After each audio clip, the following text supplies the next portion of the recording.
to the Dangerville podcast. Like we always do about this time. It's Friday night. You are correct. The greatest show of all time.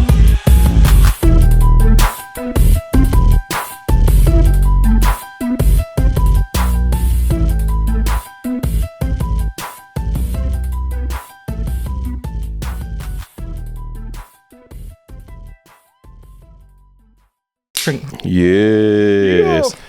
got your microphone going there.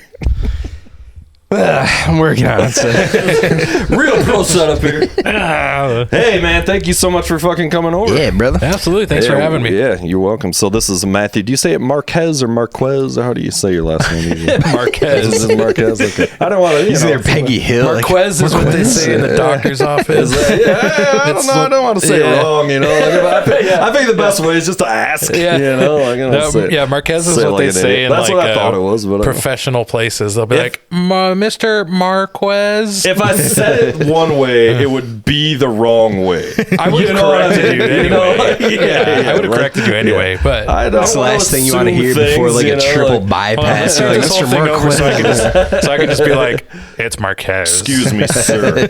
It's actually pronounced. Yeah. And then get up and leave. Indeed. Fuck you, man. Make me think about it. So for people who anybody's listening, which is nobody, if you don't know Matt though, Matt's the drummer from Norma Jean. That's probably what you're best known for, right? Probably, yeah. Yeah. And then you also do session drumming and you're doing mixing and all the other studio work and whatever. He's been doing some mix work for me over the last couple months here. Well, we did a couple songs there. Did like 4 or 5? It could have been that many. I think it might only been 3, maybe 4, maybe. Fuck, I don't remember, dude. At this point, we ended up having like, I mean, I told you from the get, we had a bunch of mixers work on that record. So like, Yeah. I don't remember who all's done what. And there were songs that were multiple people like doing like the same songs and stuff. Cause we were like, you know, starting out like, I don't know, there was the first song that was like, we're going to have like kind of everybody do this one song. So we kind of get it in. There were some that came back that were just like kind of like a hard pass, you know, and then there's, you know, that's how it kind of went. So that's an ambitious project because like I totally understand sending songs to multiple mixers. Yeah. That's something that a lot of people would do for album productions. And yeah, nowadays, like at least in like metalcore world, I feel like it's been something that like, you know, mixing the whole record is like it's like that's the thing to do, you know? yeah, because like if you listen to a lot of records, they all have like this very similar sound. Yeah, yeah. There's other records in the past. I'm trying to, of course now I can't think of a specific album, but back in like early 2000s or even the 90s, like you could hear records that are all one record, but there's certain songs that are mixed and sound all a little over different. the place. Yeah. The songs are still great, but you could tell that's like, oh, this person mixed this one or this person mixed this one. And I thought that was so cool because it's like, Right. you know, an album isn't one thing. An album is many. Yeah, yeah. You know? Well, especially like music dependent and band dependent, right? Like if you're kind of all over the board musically, like it might be sort of dope to have the different influences mixing wise versus somebody who's like a more consistent, you know, not that it can't work both ways. I mean, great mixers will know exactly what to do in any scenario on a song, on a record. Yeah, yeah. But I mean, how many of those guys are out there? I know of, I mix music now, you know, for the last, I want to say 10 years I've been really at it. Like, but those guys that can do that are like few and far between, and you gotta have money. That's really what it comes down to. So, yeah. I mean, I kind of experienced both this. So I thought it was going to be the best idea ever, but it did kind of turn out where it was like too all over the road. So there were some that were like, even though this is like really good, it's like the record is so disjointed sonically, you know. I was going to ask you how that went now that I'd done the handful of songs. That's kind of, and it's all a learning experience for me too. And again, like we were kind of inspired by Peter Gabriel put out his last record with 2 mixes. I don't know if you caught any of that or whatever. And like, so I think that's super cool to do. And we're thinking everything that we did get back in one way or another, we're going to put out. Like we know we're doing remixes and stuff, but then we'll put out like an alternate mix thing or whatever. Right. You know, it's not, nobody's listening anyway, it doesn't matter, but like that's kind of the goal, you know. But like that's kind of what I learned was like, okay, you can probably have 2 or maybe 3 guys maybe or something, but like it was getting like to where it's like, well, this is so disjointed that like we do kind of got to like narrow the field a little bit here to like the guys we're really like liking and kind of like, you know, so that's how it's ended up. And actually Mike and I are still a little bit arguing over what's gonna be what. You know, I mean, at the end of the day, like I gotta be real that what you guys are doing is one of the coolest projects that's come across my desk. Oh, thanks, man. Like hands I'm down. glad you like it. Well, you added some nice things too, and that's what I liked about us, especially that one song. I think I've told you that. It was like, oh yeah, okay. Yeah, it's one of those things where, you know, I always ask, like, before I mix a record or even a song, you know, I'll ask the artist, I'm like, do you want just a mix, or can I, like, what are you looking for out of this? And most of the time they'll be like, oh yeah, like your interpretation of the mix, plus, you know, if you hear something, throw it in there, you know, because I'll never do something. I'll never, you know, throw 50 layers of garbage on top of someone's song. But I was just like, man, like there's like a sonic landscape here that is crying for that. What was it? It was a piano, I think, a little soft piano note. Yeah. And some kind of weird voice thing you put in there, like I don't know what it was, an Eastern like kind of voice sound or something. It was your voice singing a part of, I think, the chorus. Oh, okay. But I threw it in like a reverser plugin. Oh, nice. And then put a bunch of reverb on it. Yeah, it was all me then. So it sounds sort of this like... guy's got the voice of a nightingale. This is, it sounds foreign, but you combine that with this real echoey piano, and suddenly that part of the song, you're floating in space. Yeah, and it's just crazy, weird. And it's so funny, too, because, like, honestly, that part, I know, like, was, like, a part to me that was just kind of like, this is supposed to be what's happening here in the song, but I don't really know what else to do with this part. So it's like, yeah, it definitely did need something else. That song is so one of my favorite songs, like, because it's a fun song. Thanks, man. Well, the thing about that part that you're talking about too is that, like, when I mix or when I produce a project, I'm always looking for moments. Yeah. I mean, yes, you listen to the whole song, but when you're helping craft a whole entire song, like, you can always hear this part of the song right here can be a moment. Mm-hmm. And just that little dropout where there's not really anything happening except guitar. Yeah. That became a moment. And I was like, this is exactly what, you know, I love about mixing, is like finding those moments and making them. Nice. Like, you know, making them become this thing that it never was before. Right. Yeah. You know, and it's so subtle, but it makes everything transition wise. Yeah. You know? Yeah.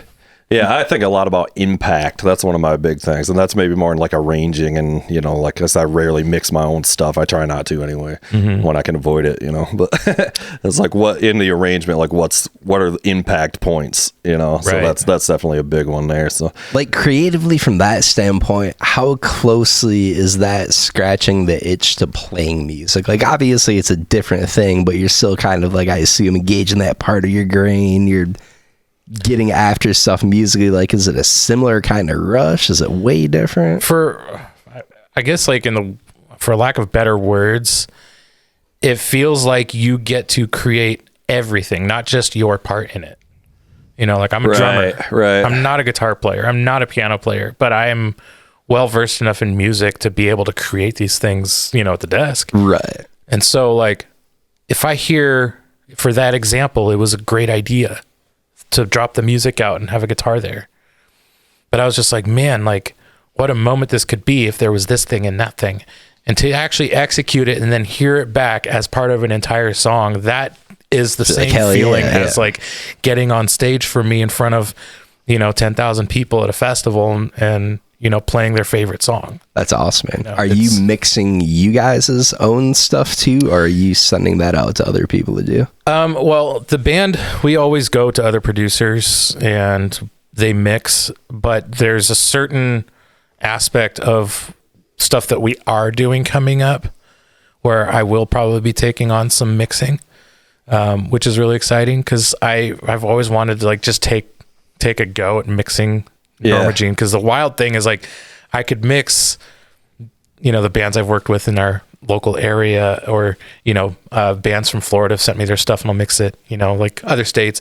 But, Norma Jean is its own animal. I understand it only one way right now, which is like we collectively write the music and then we go record it.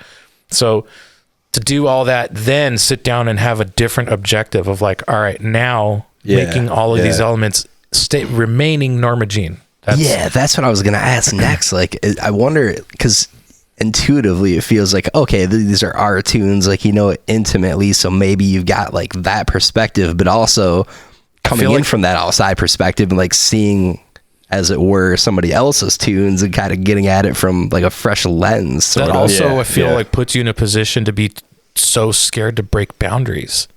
You sort of go in feeling like, oh, Norma Jean is this thing. So you sort of establish these weird mental boundaries, and you're like, well, can I break this? Will they like this? Will they hate it? And, so I know that eventually I'm going to be mixing some Norma Jean tracks. But I also know that when I do that, I'm going to start, I guess, thinking in a more rudimentary mindset of like, all right, listen to the frequencies. Let's EQ. Yeah, right. Let's start. Yeah, like foundational. Let's organize our tracks. Here's our groups for this. Here's a VCA for this. Whatever, and just tackle it like it's your job, not it's your band. And because there's so much bias that comes from that. Yeah, dude. I feel like, and I don't know, like maybe I'll end up talking with the band later and they'll be like, hey, like use that bias. That bias is kind of sick, like let's roll with that, whatever. But I don't that's why I don't like trying to mix my own stuff. Like, I think it's way easier to get somebody else's stuff and then you can just like really dive in and tackle it. But when it's your own thing, I'm like, I'm too close to this. And also, like, for me personally, it's like, I'm just sick of this. And like, I don't want to work on this anymore. That's really what a lot of it comes down to, is I don't want to sit there putting into the hours that I've already put in all these hours on. I'm just like, I could finish this, but it's like, I'm going to just pass it away. Well, this kind of the cool thing is that what I would probably be mixing this year is something we recorded over a year ago. Yeah, so at least you got like some space where time to get away from it. Yeah, we recorded it. We recorded it in Springfield, Missouri, studio out there. Nice. And after that, we hit the road. We were on tour, and we were, we had other things to focus on, so it was immediately just out of our brains. Right. And it's been like that now. For so at least you got that fresh like thing, like exactly. Like I'm going to be able to come at this with like completely fresh ears, and I haven't heard any of the vocal takes. Okay. Wow. Yeah. So that's something that's going to be really cool too, is because is everything already like comped together and everything, or do you have to do that too? Like, is it like, here's everything we tracked, or did somebody already like? From what I know, there's still vocal stuff that needs to be done. Yeah. But, okay. Yeah. Like, well, probably the basis of it's there, or I guess you'll see. Yeah. You'll see when you turn them on. I mean, there's a lot of stuff in the works, but it's not like I'm not obviously at liberty to just like throw out what exactly it is, but it's going full Gordon Ramsay out, just tearing it all down. Yeah. It's rubbish. No, but to answer the question, mixing wise, there's probably going to be some mix work with Norma Jean, which is pretty rad. Yeah. Nice. Yeah, that's cool. I'm down to try it. And I'm down with losing too. If it doesn't work out, I'm just glad I was able to at least try it. Yeah. And I'm in this game, like, you win and you lose. Yeah. You also know after a while where you shine and where you don't. Mm-hmm. And, that's okay to know and understand and move forward with. Because then you can take on the projects you're going to crush. Or, like, how are you? This is probably a stupid question on the surface, but stick with me. Like, I would assume you can grow and learn from that stuff, like a quote failure, but also with music or any kind of art, like, it's so subjective. Do you know what I mean? Like, but I got to imagine there's still like hard and fast lessons to some degree that you take away from those. Like, shit, I wish I would have done X, Y, Z, That's why musicians keep trying. Yeah. Because a loss isn't a loss the same way as losing money. It's a loss in the sense of like, oh, they went with a different mixer. Or, oh, they went with a different drummer. I now looking back on it when I was younger, I lost out on a lot of cool shit because a manager didn't like me, or, time constraints. I'd said yes to this thing instead, but this thing came around and I was forced to say no to it, whatever. Mm-hmm. And, combining that with, even just recently, I mixed a band from Grand Rapids they gave me the thumbs up on the mix. They even came to the studio to go through mix revisions with me, and they were all stoked on it. And then I never heard from them again. And then I saw on a YouTube a music video that they had done. They released the song, but they had it completely redone, remixed by someone else. Yeah. And I was like, that's weird, So after I slit their tires, I asked them. Yeah, so I burned their houses down. No, I'm kidding. Well, that's what I'm saying too. Is it's kind of like we're kind of like having to do that a little bit too, where it's like, well, I maybe got in a little over my head here with But I mean, I feel like there's like a certain bit of etiquette there. Yeah, it's like, give me a heads up a little bit. Did you get the rationale behind why? Like, if they were that hot and heavy over it to begin with, like, what was the? No, honestly, no. I was just like, well, okay, I guess. That's what I was saying earlier, though. It's like what they paid you, right? Yeah. So it's like, well, I've had that happen to me I do a lot of lyric videos for bands, and like, it's happened to me, I think, twice, where it's like, I've done a lyric video, they like it, I get paid, it is what it is, or whatever, and then like, something comes out that's not that. And it's like, well, okay, I get it. Still a net win at the end of the day. Yeah, still, I did get paid, so it's like, I will say, Ross, the first time I recorded with Shane Bullis. He recorded the band live, gave us a track, and he told me to review it, and then come back to Grand Rapids and lay down vocals. I didn't understand. I just kept the original blank raw mix and copied it and gave it out to people. And I was like, all done. And he's like, a year later, he's like, how come you never came back to get this finished? I was like, what do you mean finished? Like, you gave me a CD. I paid you money. Little did I know my failure. Yeah. No, I think the funny thing is that I don't even really care. It's one of those things like, well, I've done plenty of work where someone said they were going to pay me and then they didn't. Yeah, see, that pisses me off. And after a while, like, I just started charging up front. I'm just like, I ain't, this is like fast veteran move. Oh, yeah. You gotta do it. Yeah. This is like a fast food joint. You give the money in order to get your food. Yeah. I don't play around with that. And I don't play around when I hire somebody, I fucking pay them. Right. To like that, I don't know. That shit drives me fucking even if bananas, I'm not happy with it, I'm like, well, here's your money still. But like, because like time, everyone says time is money. Literally, that's what it is. Yeah, like, for sure. It doesn't matter if you're happy with the product, like the time still went into it. Yeah. Yeah. And I don't know, like, but also I'm not like, I don't know if I'm like one of those, like, I'm not thinking about money at the end of the day. In terms of like, because then like if I think too hard about that, I start to hate my job. Yeah. I start to hate it because like I use my mom as an example. She got into photography when I started touring because she thought it was so cool. I was playing with these bands and like the venues I was in started getting bigger and bigger, and so there's bigger crowds and more lights but. Common thing is that drummers hardly ever get photographs. Yeah. They hardly ever get photographed because the photographer's in that front row barricade thing. Yeah. And you're too far away and the lights are too crazy and everyone else is moving around in front of you. And so she was like, I'm going to get into photography when she was, when I was a little younger in my early 20s. And so she went all out, went to take this photography class in, I think it was like Boston or something like that. She's from California.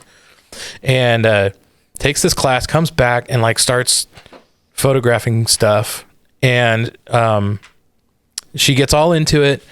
And then a friend, a couple years later, a family friend asks, hey, our daughter and her husband are having a baby, can you do some newborn photos? She goes, well, I've never done that before. Oh, well, we'll pay you and this, that, and that. She goes, okay, sure. She ended up really starting to like that whole thing. Yeah. So she started with one photo shoot, turned into these other ones. And before you know it, other family friends and people started like spreading her name around, and more and more people come and get pictures done. And then here comes the people that start being like, well, can you edit it this way? And can we edit it that way? And can we have this and that? And, you know, it just started turning into this other thing where she was just like, wait, I'm just working a lot now. Yep. And it killed her passion for it. Yeah. When and the way she explained it was, she goes, you know, the second I really tried to think that I could do this for money is the second that I hated it. Yeah. Yeah. And I was like, I totally get that. Yeah. When I worked at Guitar Center when I was like 19 years old, oh my God, I was going to quit being a drummer right there. I was going to quit being a musician because I was like, Guitar Center sucks. Yeah. I'll say that on a podcast. Sponsored by Guitar Center. Yeah, the photography game, dude. Like, so I do photography as well, and it's more of a hobby now. But there was real a time. Quick, do you enjoy it more as a hobby? Oh yeah. Well, that's the thing is I could never. The only way to truly get paid doing photography is to do family portraits, senior pictures, and weddings. Weddings is the big one, and there ain't no goddamn way I'm dealing with bridezillas and fucking weddings and shit all weekend and stuff out there, dude. There's just no fucking way I can do it, you know. So I think there's like inherently, obviously, there's a still switch in bridezillas during the editing phase. Yeah, and they fucking, dude, it's worse, and then they won't like. Dude, yeah. Like I worked at I think it's still open. It's called Corporate Color, but they have a photo lab, which is there, and it was called something else.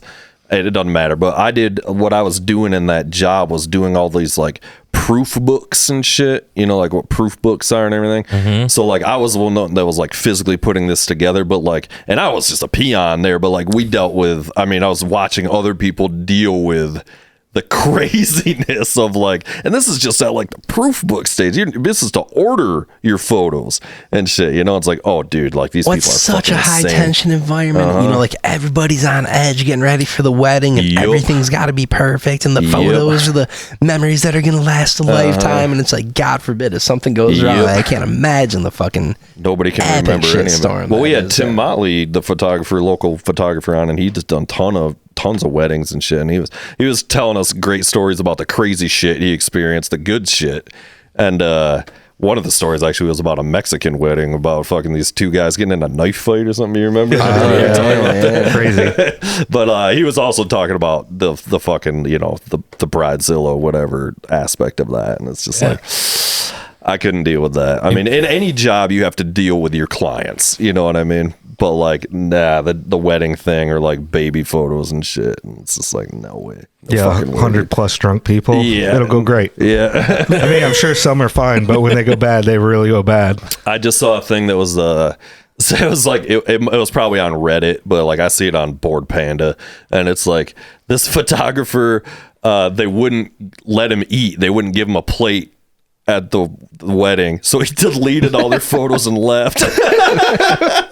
I mean, yeah, you see that's a big swing. Grab a Nutri-Grain, Bob. Like, it's not that big of a deal. Yeah, you know? I don't know. No, man. there's those videos of like people, like the lawn care people. Yeah, that like there's videos of them pulling up the lawn that they just laid down on the ground because someone couldn't afford to pay or whatever. Yeah, it's like, for sure. It's like, man, that's where the pay up front thing would work. Now you wouldn't have to pull any of it out. You wouldn't have laid it down at all. Yeah, but I don't know. It's Business 50. is weird. I'm always it's like 50. It's got to be 50%.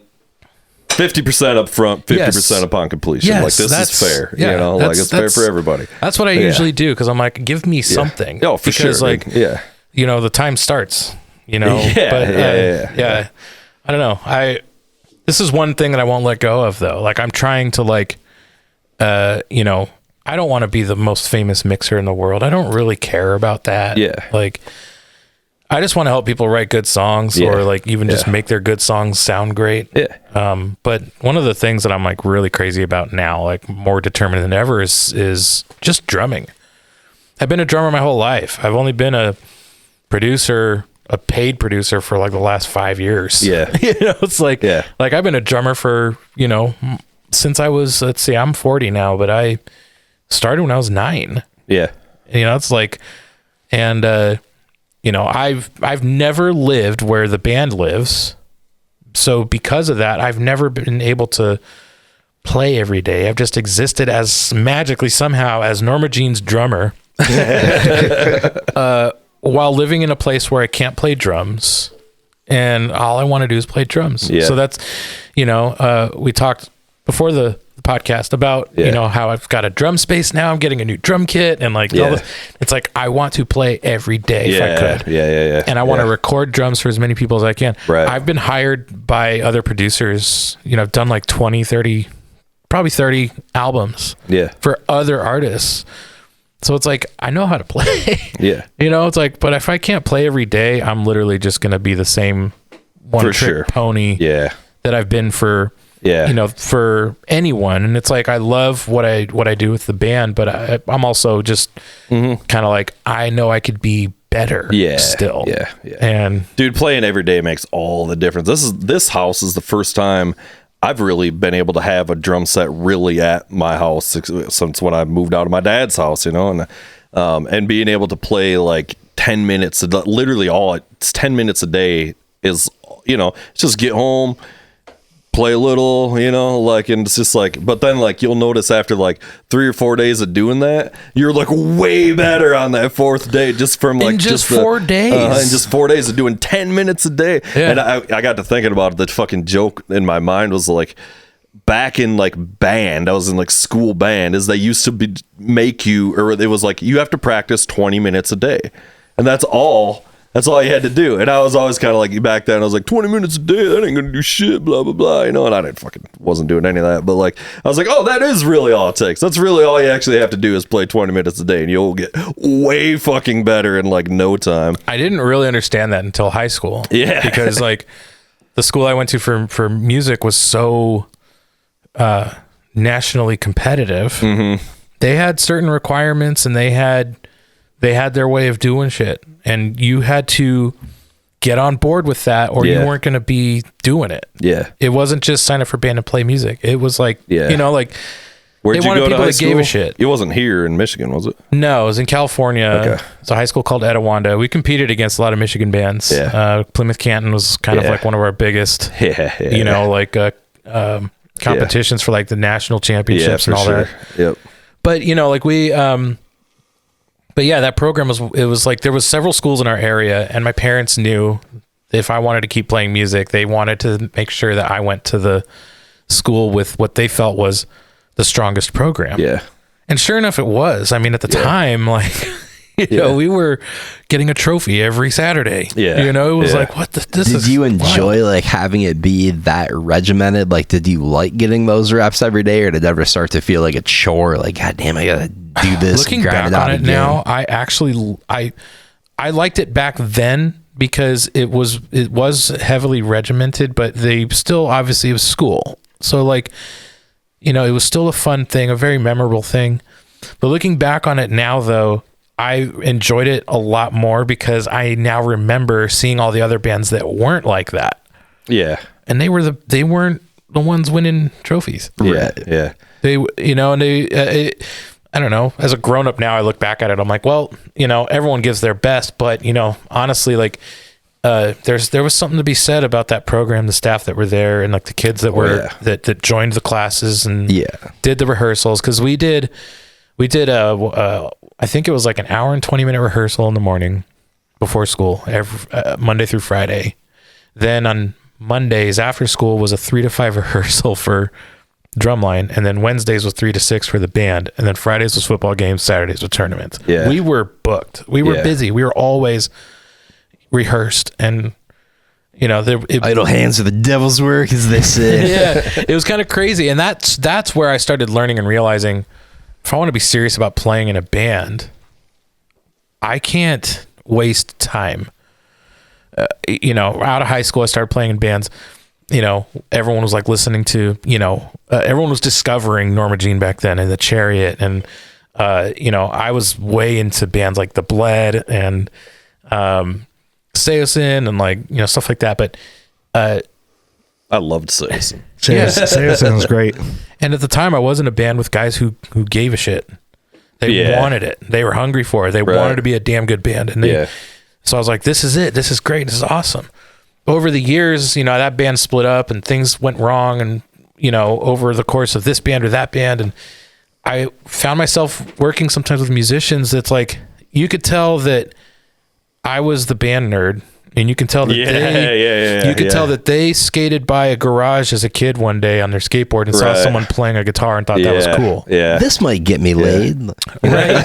There's two. And it didn't. It's like, in music world, there's two kinds of people in music world. It's like, the nerds that really went hard at it, and the ones who were like, this might be cool. Yeah, I agree. I always used to say this, the guys, what you're talking about is there's the people who want to play in a band, and then there's the people who like the idea of playing in a band that don't want to do any of the fucking work, or it's Yeah, when the actual work comes to it, they're just like, oh well, maybe I'm not so into this. Yeah, and that's fine.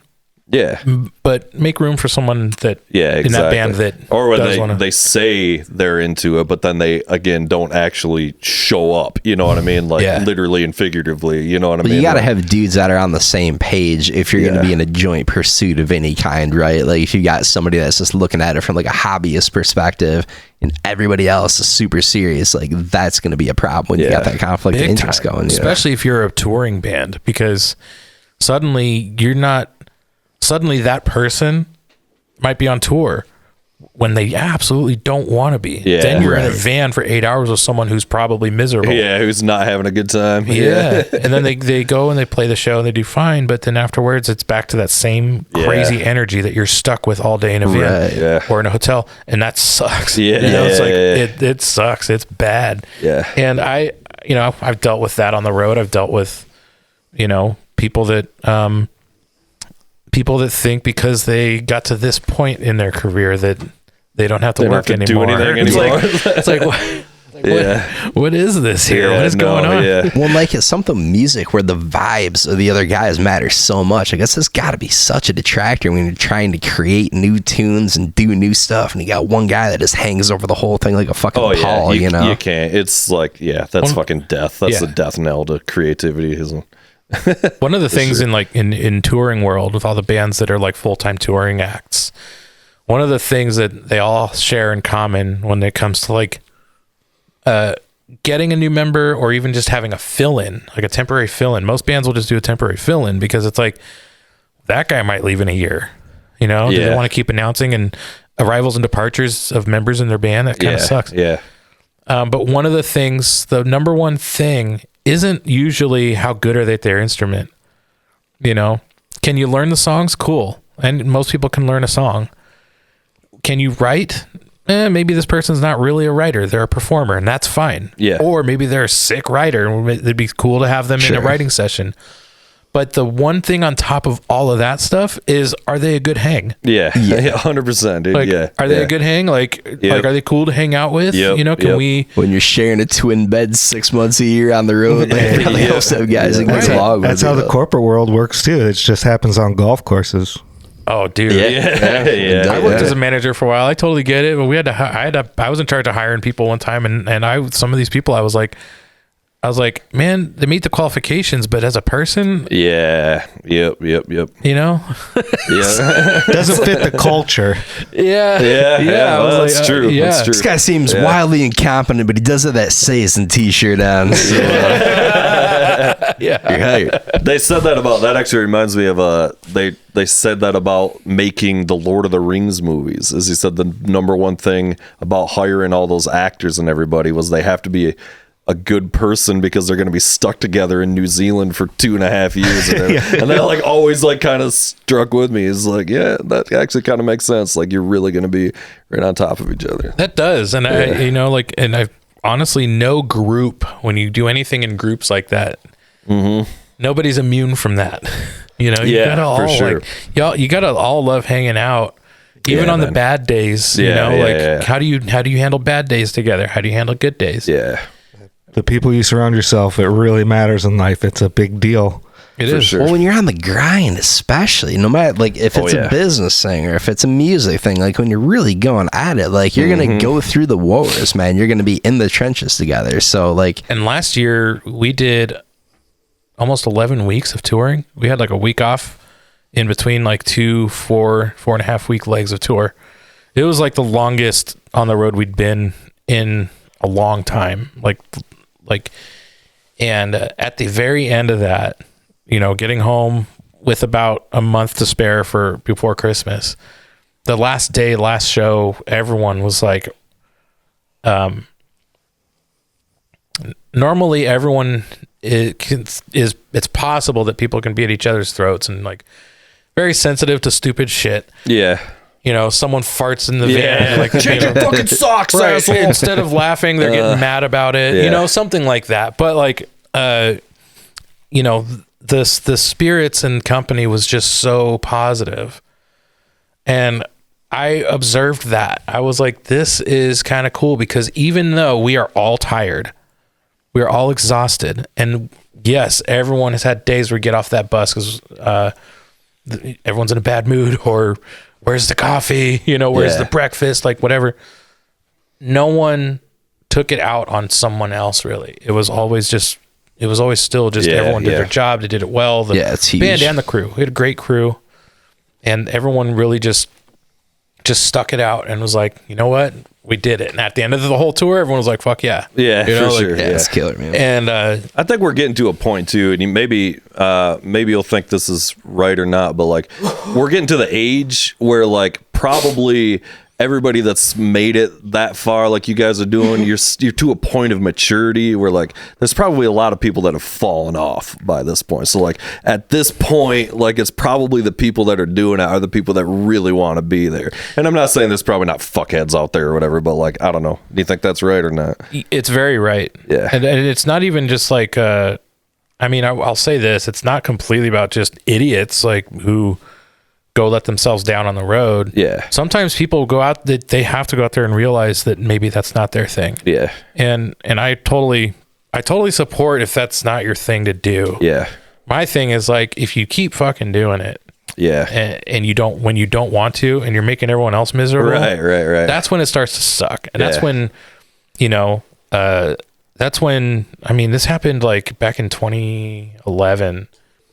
There was a guy that I was on tour with who, no, it was like 2012. I don't want to get my years wrong, because there's certain years where I was with different bands. But Hey, what the fuck? That's man? one son of a bitch. Don't worry, they're not listening. They're not listening. but there was one guy that like, he was on the tour, he was having a blast, but also he, we knew that he was probably going to be dealing with a family type thing. Yeah. While this tour was happening, but the band had just signed to a major label. We had to get out there and get busy. He obviously wanted to get out there and make it happen. And sure enough, like,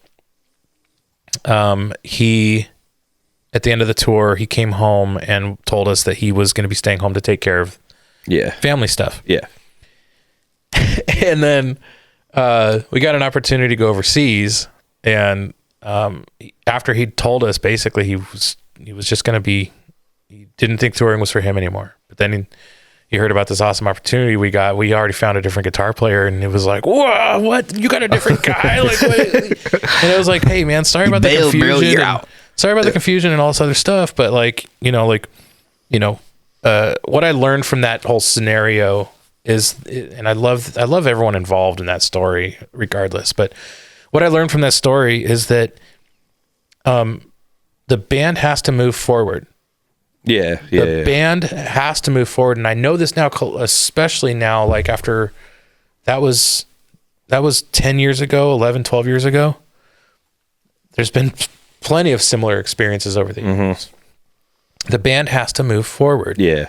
And if you're not ready to move forward with the band still has to move forward. Yeah. And so that's where members end up departing and things like that. But like we can't deal with, bands can't deal with musicians. If you want to go on tour, everyone has to want to go on tour. Yep. And if you want to keep touring, everyone has to keep wanting to tour. Yeah. Member changes happen because there's guys that realize, well, maybe this ain't for me. That's fine. Well, the dude from Primus just quit for this reason. The drummer for Primus. Yeah. He said that he's basically just like, I don't want to tour anymore. It's just like, it's like grind to me. I'm not having fun. And so I'm out. And it's like, do you like actively enjoy the touring and being on the road aspect, like tabling the shows, and as much fun as that is? Like, is it fun to be out with the boys and just kind of doing your thing, and the camaraderie is like more of a necessary evil to get to the end result of playing the show. Which I love hanging out with those guys. Yeah. I love hanging out. I mean, to be honest, like I'm kind of a quiet, kept to myself person regardless, but those guys' energy, even if I'm laying in my bunk on the bus, still gives me life a little bit. Yeah. It still gives me an energy that like I can't really explain. Just to hear them laughing or hearing them like do what they're doing, and then there's days where we, I guess like how do I explain this? You have to still make time for yourself because like you're around them all the time, all day, every day. I love those guys to death. We have fun. The shows are great. The before and after the shows are hilarious.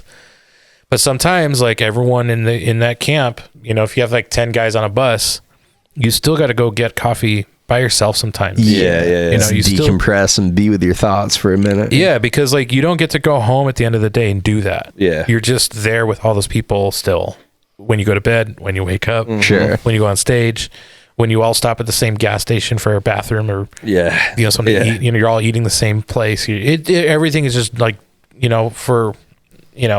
in general, it's all done together. Not just the music playing. And so, you got to make time for yourself. After 8 weeks of being the fourth guy going into the Porta John day after day, it gets, oh my gosh. So, you spend weeks like pissing and shitting in like these crazy places. I could probably search now on my phone, like bathroom wall. I can just type bathroom wall on my phone and it just shows me all the pictures that I've taken of like the drawings or things written on the bathroom wall. Looks like a Jackson Pollock in there. Somebody really roughed that thing. You could do a whole gallery of that. That's actually, you could do a whole, bathroom walls of America or whatever. Right. Because between traveling and the shows, when you're on tour, you do a 40-night tour, you'll hit at least one bathroom on the way there and one bathroom at the venue. And then the next day, the same thing. So you're seeing in a 40 show tour, at least 80 bathrooms. At least 80 bathrooms. So there's 80 chances right there for you to see the craziest shit written on. I have a picture somewhere of somebody. I've seen it as a meme, but someone wrote it on the wall. It was like, "Scotty, don't beat me up yet. I'm taking a shit." You seen that meme? I've seen that. A level of dedication to be a guy who writes stuff on the bathroom wall, just for sheer love of the game, right? You're never gonna get to see the reaction, but 10 years from now, some dude's gonna be passing through there. Some fucking drummer on tour is gonna be fucking laughing his ass off. I wonder. I'm like, who came up with this? I want to know who came up with this. Like, man, they should start leaving like little QR code stickers under their things that they're writing. They do now. Now everything's fucking the at whatever. That was a joke. And now it's actually like real Instagram like, fucking tags. Like now all fucking like graffiti and everything's all like fucking like Instagram tags underneath it and everything. It's like, oh, it's fucking lame, dude. When you guys are out, like, do you get much time to soak in like the actual city of itself, or is it just like get there, get the job done, get the hell out onto the next one? We're more like we don't have like a full crew. So when we get into town somewhere, we are also working. Yeah. Load in. We've got to load in, do our sound check, the gap of time we do have is enough time to go find some food, and just try to. For me, I just like try to chill, in a quiet place somewhere, So you're not exactly able to like necessarily tour town, right? Yeah, I've heard that from tons of even the top level guys. They're like, people are like, "Oh, you get to travel everywhere," and they're like, "I see the inside of a bus in a hotel room. That's all I see." Yeah, like I was telling. I told my wife, I was like, I've been to Paris, France 3 times, and I've never been able to go visit the Eiffel Tower. I never got to go visit the catacombs. I never got to go visit anything. Right. I had time to get there, load in. Yeah. But baby, you should have seen this one bathroom wall there. It was a work of art. Yeah. Saw the bathroom at the Louvre. Yeah. We just stopped at the Louvre for a piss break. That's it. Yeah, that was why we stopped. No. But I did recently get to go on a cruise with band. I was gonna bring it up. That's what I was gonna say. What was up with the cruise? I knew you were leaving there and spent 3 weeks out or something out on this, or a couple weeks of rehearsal. And then it was like close to 2 weeks, I think, of rehearsals because the cruise, the Emo's Not Dead cruise, and I'm assuming the other cruises work in a similar fashion. Yeah, they want you to play 2 to 3 sets of music, and they prefer you obviously don't have any overlap songs. Right. At least I think they do. I don't know. Like some of the bands on there had. They're probably like, no, you're fine. Do the same set 3 times. You guys are working extra hard. Like, fuck. Yeah. Well, I mean, because we did 2 loud, what we called loud sets. You know, one was indoors, one was outdoors. Right. There's the yeah. And so we did this thing, and it was awesome. But we had to learn so much music. Yeah. We rehearsed like 30 songs for this thing. Yeah. Oh, damn, dude. Yeah. And I remember you telling me, you're like, yeah, we're really going back and woodshedding some stuff.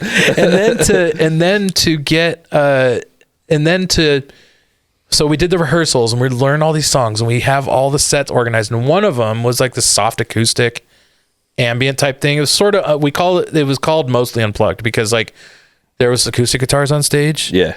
Playing acoustic versions of some of these songs, but there was always 1 or 2 amps playing like verby delay stuff. Yeah. It was really cool. Yeah.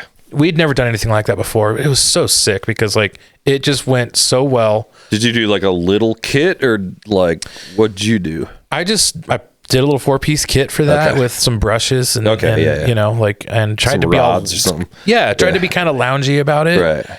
And it was fun because of that. And it was new for us. And we were so excited because it's out of the norm for us. Right. But again, we had to learn so much stuff. Mm-hmm. And so when we get on the actual ship, 4 days had gone by. We'd done all that rehearsing, but then we had to like drive for 2 days. And then we finally have a day in Miami. You guys remember this shit? Just sit at a hotel, get our gear. Yeah. It's like, oh man, we just did 2 days of driving from Arkansas to Miami. Mm-hmm. And then there was a day before getting on the ship where we had to stay in a hotel by the dock and wait for box trucks to grab our stuff and take it over there. And then, gotcha. And then the next day we were able to like board and get on the ship. Yeah. It was so fun though, because like I was sort of worried it would feel kind of like a all day meet and greet thing, you know, because you're on the ship with the same people all day, like, every day. But it was actually, the energy was really, really cool. People would come and talk, you know, and we would be able to we'd be able to go see other bands play or just hang out with other bands at a random bar somewhere on the ship or in the restaurant. You'd sit down and someone would come up and ask for a picture. I just thought it was just really cool, you know? Yeah. It's got to be fun to be able to play like a varied set list, you know, versus like the same X number of tracks. Like to get a little wider breadth has got to be kind of refreshing, I would think. It was crazy because night after night, we're used to playing the same songs. Yeah. And even then on tour, like we still will change out 1 or 2 songs from night to night to try to stop ourselves from getting bored or from fans already, you know, fans like to share the set list online. So like we like to change it up because they do that. And then next show we do something different. Mm-hmm. But this was like 3 completely different sets. Right. And the nice thing too is that we had an hour sound check. Every band on the ship, they book enough bands to where there's music always happening, but you know, it's not festival style where you got to get up in 10 minutes and whatever. Yeah. It's like you get a full hour sound check before every set. Nice, yeah. And you know, make sure that everything's well dialed, and then you go for it. You know, you play your hour set, and you know, and then so you're working 2 hours a day on the cruise. And then the rest of the time you're just chilling. Not too shabby, dude. Not too shabby. Those cruises are really fucking blowing up too. I mean, this one's the latest in a whole string of. There's been many of them. You know, there's all kinds of themed ones. There's band specific ones that are like just about that band or whatever. Yeah, like, we were hearing about the Creed cruise. Yeah, and like, that's a big one. Yeah, but I mean, fucking Coheed and Cambria. I mean, they did one 5 years ago. I mean, these things are like, it's really become quite a trend now of all these things. We had Lou from the Verve Pipe on, and they were just doing the same thing, and I think they've done like 2 or 3 of them now. And I mean, these things are really fucking blowing up. I hope we get invited back. I would imagine. That sounds dope. Logistically, like I had to go by myself. The wife had to stay home. You know, that was kind of a crazy thing because I was like, oh my gosh, like I've never been on a cruise in my life, and I would have loved my first time to be, you know, have her there. Sure. you know, and it just wasn't in the cards with, you know, how we have toddlers and preschool, and, you know, it was just like, well, someone's got to stay home and make sure these kids get to school and all that. But so instead, you felt the nestling of your bandmates crank in your lower back as you guys. Oh, dude, I love how the cruise and live with the wifey. So everyone had roomed in pairs, but obviously most of the guys in the band had their spouses with them. But Philly, one of our guitarists, and myself, we got put into one room because we're the only guys that didn't have ladies with us. And we get in there, and it's just one bed. And I was like, oh, what is going on here? and one of the room attendants like walks by, and she's like, oh, do you want me to separate that bed for you? And you move them apart. We're just like, oh, yes. No, we're all set. I had no idea. And afterwards, Philly and I looked at each other like, man, it's so sick that we do not have to do it. We don't have to be snuggling like on a cruise ship together with a big bearded man. That's just kind of... A lot of them have beds that dropped on from the ceiling too. The room next to us did, and I thought, you know, I was like, well, maybe our room overall was like the most basic one. Yeah, the tiny ass little. Yeah, I'm sure. Yeah, which is fine because you're not really in there. You're just there to sleep, basically. Yeah, I had zero complaints about that whole. Although I've been on one with a balcony, and it was far superior. yeah. I mean, I imagine the balcony thing's rad, but pretty killer. Even just looking out the window was kind of crazy. It's just like, oh my gosh, it's just nothing but ocean, and it was wild. The vibe is cool too. Like the ship's decked out with like Emo's Not Dead stuff. You know, they had it like. They had like the elevator doors had like Emo's Not Dead thing artwork on. Oh, that's fun. Like, you know, there was like they had like a costume contest. Our guitarist's wife, she won a costume contest. Nice. Like, what was the costume? It was what's the I can't remember the name from what was it, Midsummer? Mm-hmm. She had this big like flower outfit thing. That's a good movie. That's a baller costume. I forget what the name of the thing is from the movie, but so she won that. I was like, that's wild. No, that's awesome. Yeah. Do you remember what cruise line it was on? Norwegian. It was. Oh, okay. Interesting. Yeah, it was Norwegian, and man, it was so wild. Like, best sleep I've had in a while. Like the food was. They do not get cheap on food. Like even the free buffet, like that you get when you buy a cruise ticket, is all awesome. But one of the crazy things is like they're so kind. All the staff, they're so nice. Yeah, and you are treated like the most special guest, even though you're one of a few thousand. Yeah, I couldn't go anywhere with trash in my hand because someone somewhere would be a staff member would be nearby. It's really nice to get that level of pampering at the end of the day. I really feel like a king for a day. There was like daily, all day, like pampering in that sense where like everything is just taken care of for you. All you got to do is eat, sleep. It's laying back, drink, play fed music, grapes and stuff. Yeah, yeah. You know, have you been on a cruise? No. It's it's awesome, but like after like I think 4 of them, it's not my favorite thing. Like I'd rather be like on dry land. So I don't know. Like I get a little motion sick, so there's that. That's number one. I thankfully don't have that problem at all. I didn't have to have the little things on my ears. Yeah. But I'm with you. I after the 3rd day, I was ready to be off the boat. I was like, I'm good. And that's not because of Emo's Not Dead or anything. That's literally just I think the nature of cruises. Me being on a boat. Because like it's like the first day or whatever, you know, it's like you get to explore the whole boat and see everything, and then it's kind of like, you know, after like, you know, if you've been on like a full 7-day one or longer or anything, and then it's kind of like you are kind of trapped, you know. So there is only, you do kind of start getting into a routine. So was it like ocean the entire time? Like they didn't do any of the land stops or anything? No. So this one went to Nassau, Bahamas. Yeah. Oh, okay. And what they do is technically the trip from Miami to Nassau is like 8 hours, 8 or 9 hours. Yeah. So what they do is they go out from Miami. If like Miami's here, Nassau's here, they leave port and then they just sort of drift and float around for just meander around a little bit. Whole night, and then the whole next day. Yep. And then at that 3rd day, they pull into Nassau. Okay. Everyone does their thing there for a day, and then they do the same thing. They go float back out in that part of the Atlantic for another night or two, and then back to Miami. Nice. And I was like, this is so cool because The one thing that I was speechless about is the view from that ship at night. Yeah, it's cool. The shore and everything is so cool looking. We were facing, I have pictures, but we're facing a way that like doesn't even look, you couldn't see the shores. Mm-hmm. All you saw was moonlight. Yeah. Just shining right down on the ocean. Yeah. Like very bright moon. And the stars are usually pretty good too, because you're out there in the fucking ocean. There's light on the ship, but like it was crazy. It was such a crazy experience. And they have the dining area for the buffet, the free buffet or whatever. Part of the dining area is on this back deck, where you can sit alongside the back railing at a table and eat.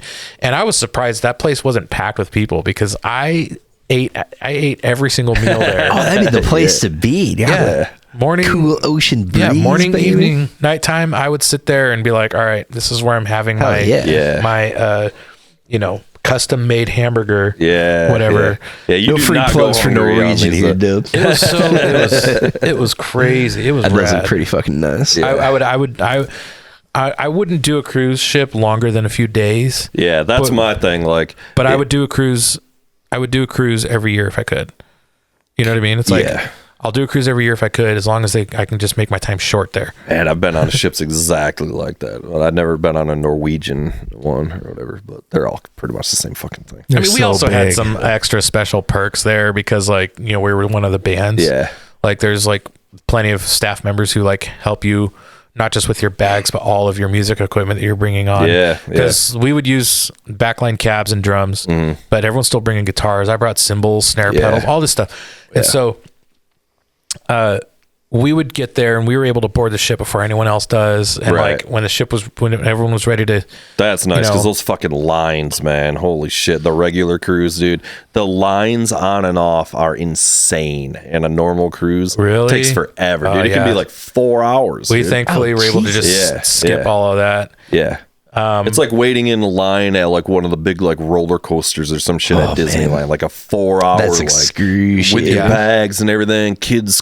Dude. And then when we were getting off the ship, like they were able to just like, we were up early in the morning, but they escorted us through this like security thing underneath instead of the main walkway that everyone else get off at. It was like, oh, this is sick. Like we're off early. Yeah, that's way better. treatment, baby. That's what it's at. And then we just waited out front for them to bring all of our bags to us, and it was just like, it was like, man, we were spoiled. We were spoiled. That's badass, dude. And I want my wife to experience it, eventually, because it's just like if we get invited back for that, I want her to go and. Like we'll send the kids out to California with my parents or something.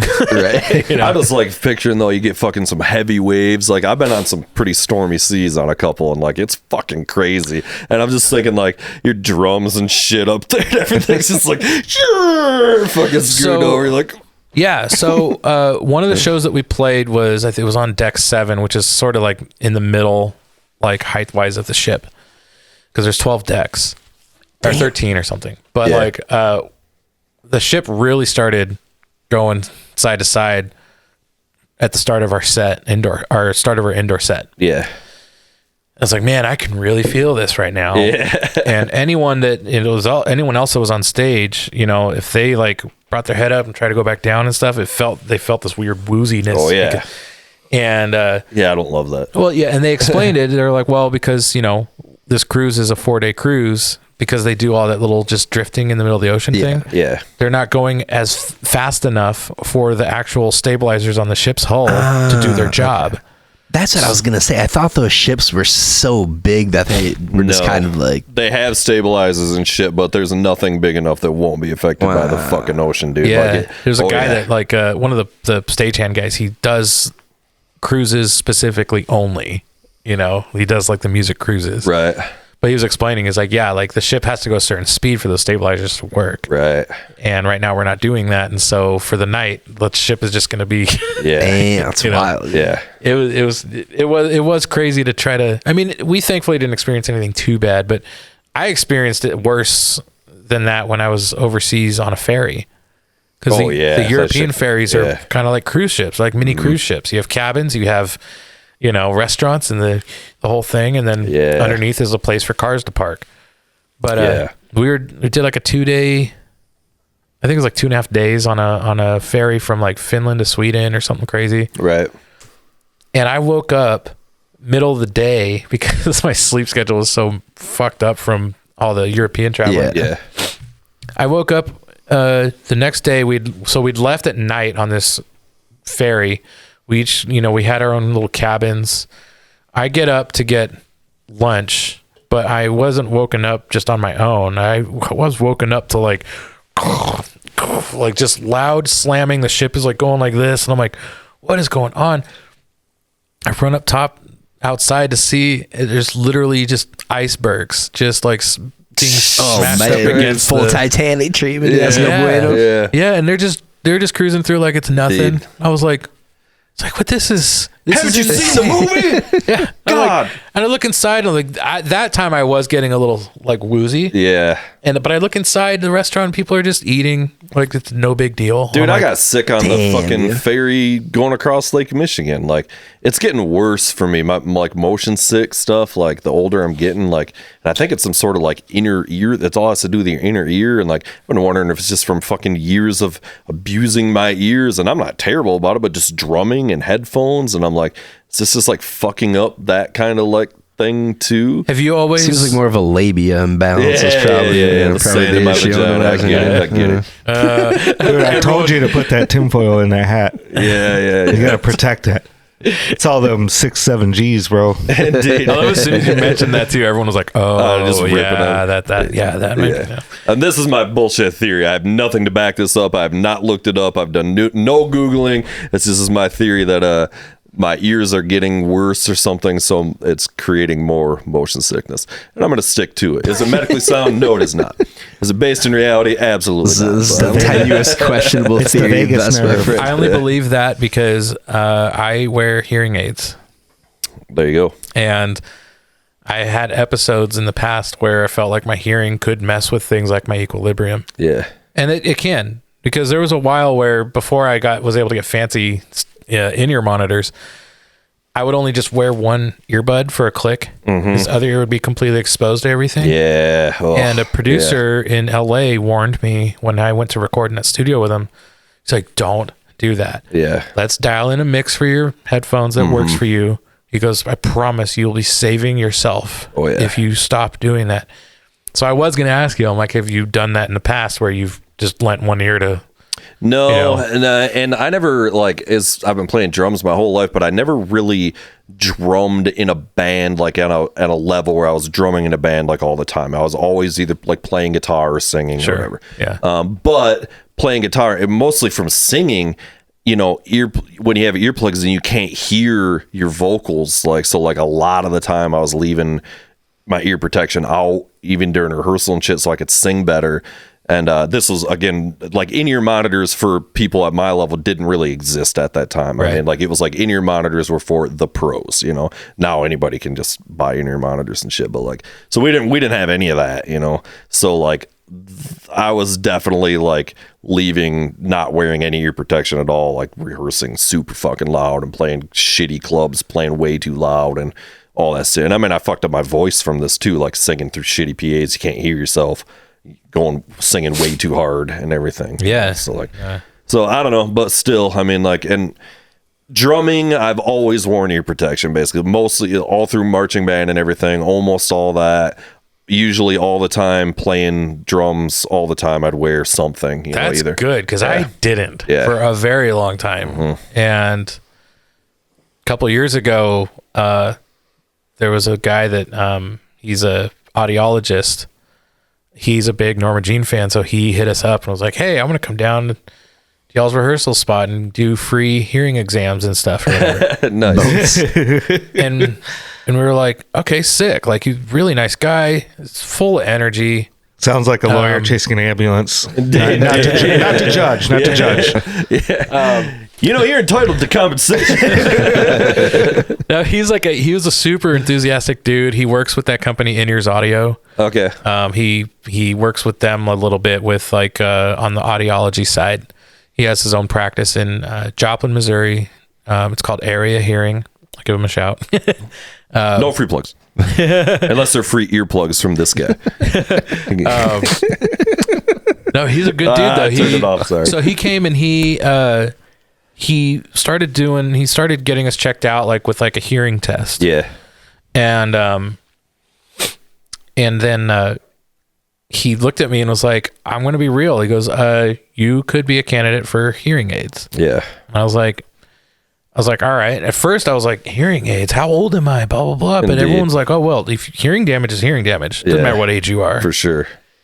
And so I was like, I mean, sure. Well, I will look into it, I guess. I don't know.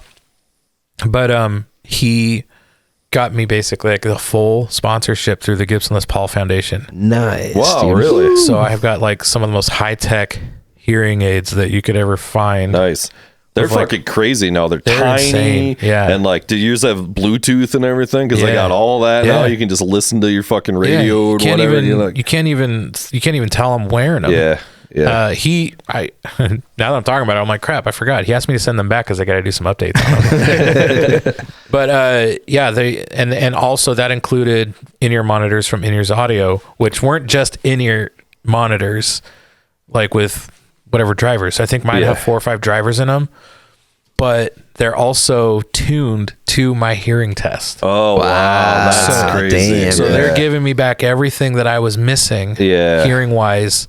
So basically the hearing aids are doing that job. And when I wear in-ear monitors, the same thing is happening. Interesting. Nice. Yeah, that's It's- crazy. Part man, part machine. Indeed. Yeah, we could for real. resell him. Yeah, of it. dude, well, it's crazy because he was explaining that no other company does that. UE doesn't do it. 64 Yeah. Audio doesn't do it. Yeah. They don't. I mean, I'm assuming they would if you asked for it.